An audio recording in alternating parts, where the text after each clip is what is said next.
2 uomini sono stati arrestati per reati da codice rosso. Uno è stato bloccato a Udine dalla polizia locale fuori dall'abitazione dell'ex moglie, alla quale non poteva avvicinarsi. Lei gli aveva chiesto di ripingere la casa.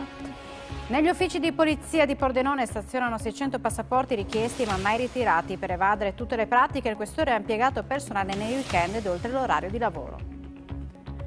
Gorizia e Nova Gorizia domenica ospiteranno la 56esima edizione della Marcia Nazionale della Pace. La CEE ha scelto le 2 città capaci di superare le divisioni del passato.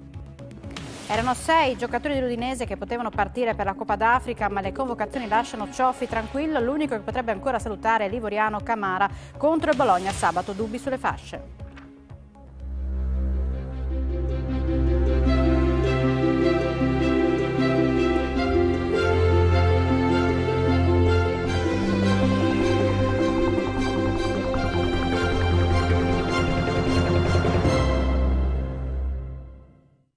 Buonasera, ben ritrovati a un nuovo appuntamento con l'informazione di Telefriuli.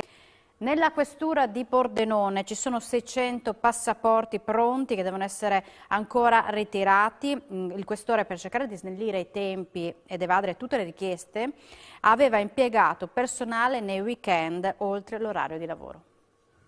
600 passaporti ancora da ritirare, 600 persone che dopo un'attesa di mesi per ottenere il documento di riconoscimento non si sono ancora presentate in questura a Pordenone, nonostante il grande sforzo messo in campo dal questore Luca Carocci, che ha impegnato personale anche nei fine settimana e oltre l'orario di lavoro per riuscire ad evadere tutte le richieste in tempi abbastanza celeri. Nonostante il lavoro messo in atto dai colleghi, sappiate che nella questura di Pordenone ci sono ben 600 passaporti non ritirati e questo credo che sia una vergogna. Una situazione inaccettabile secondo Padrone, che con una metafora traccia l'identikit dell'italiano medio. Tutte persone che hanno fatto un'attesa lunghissima per avere il passaporto, perché abbiamo visto qual è la carenza d'organico, e poi però avere 600 passaporti non ritirati, credo che siamo italiani, sia un po' come la lotteria, i biglietti vincenti non si vanno a ritirare.